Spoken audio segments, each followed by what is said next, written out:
Assalomu alaykum, guruhimiz a'zolari. Bugungi mavzumiz O'zbekiston bo'ylab sayohat. Bu mavzuni men 3 reja asosida olib boraman.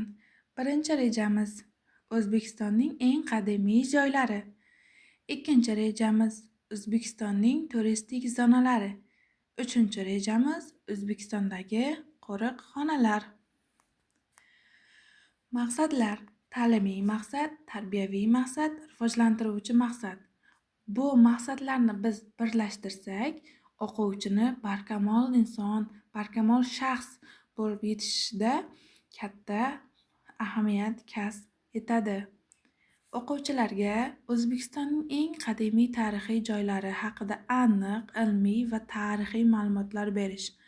Har bir tarixiy shaharning madaniy va tarixiy ahamiyatini tushuntirish. Tarbiyaviy maqsad: o'quvchilarda milliy g'urur, tarixiy merosga hurmat va vatanparvarlik tuyg'ularini shakllantirish. O'zbekiston tarixiga ajdodlarimizning ilm-fan va madaniyatdagi o'rniga hurmat bilan qarashini tarbiyalash. Rivojlantiruvchi maqsad: o'quvchilarning tarixiy tafakkurini rivojlantirish, mustaqil fikrlay olish qobiliyatlarini shakllantirish. Albatta, biz bilamizki, Xivaning tarixiy markazi bu Ichan qal'a.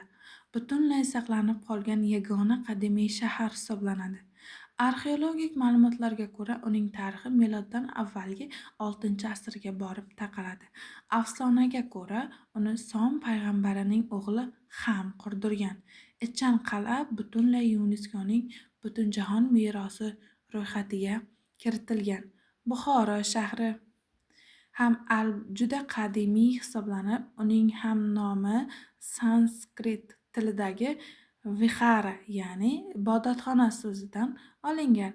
Shaharning asos solinishi haqida ma'lumot yo'q, lekin uning yoshi 2500 yildan ortiq deb hisoblanadi. Buxoro o'rta asrlarda islom dunyosining yirik ilmiy va madaniy markazlaridan biri bo'lgan. Uning tarixiy markazi ham YuNESKO ro'yxatiga kiritilgan.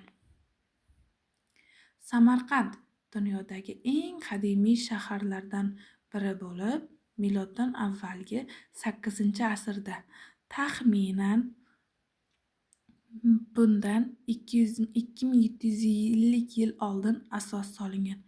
U qadimda Maroqand nomi bilan mashhur bo'lgan va keyinchalik Amir Temur saltanatining poytaxtiga aylangan. Shaharda Registon maydoni, Shohsinda, Bibixonim masjidi kabi dunyoning mashhur yodgorliklari mavjud. Bu tarixiy joy ham YuNESKOning Butunjahon merosi ro'yxatiga kiritilgan. Tarixiy madaniy turizm zonalari. Asosiy diqqatga sazovor joylar.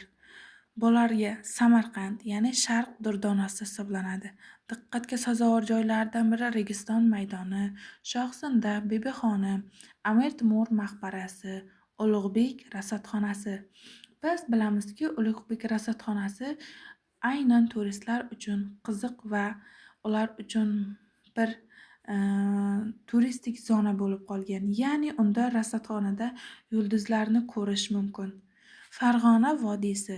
Farg'ona vodiysidagi Marg'ilon an'anaviy ipak to'qish fabrikalari va ko'mirlash xonadonlari bilan mashhurdir.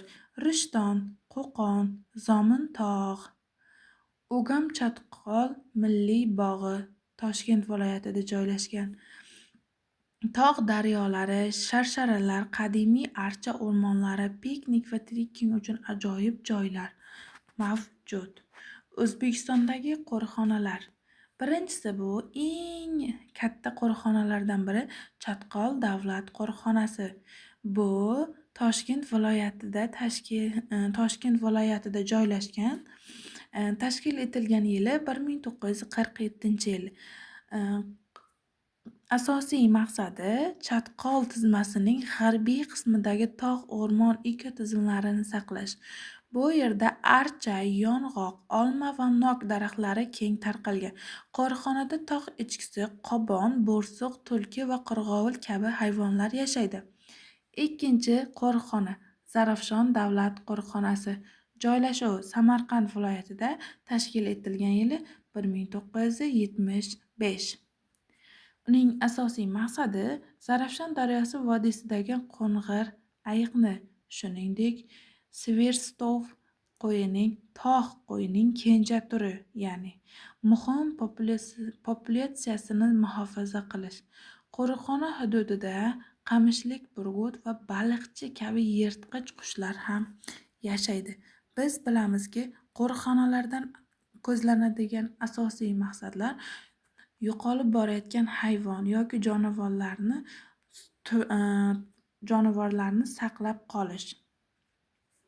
Xulosa qilib aytadigan bo'lsak, O'zbekiston o'zining qadimiy shaharlari, tarixiy obidalari va madaniy merosi bilan butun dunyoda e'tirof etilgan.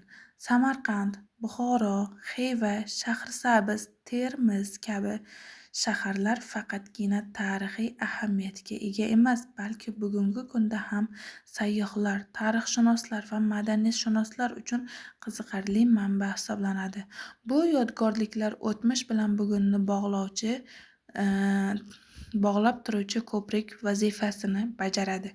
Bizning vazifamiz bu merosni asrab-avaylash va kelajak avlodlarga yetkazishdan iboratdir. E'tiboringiz uchun rahmat.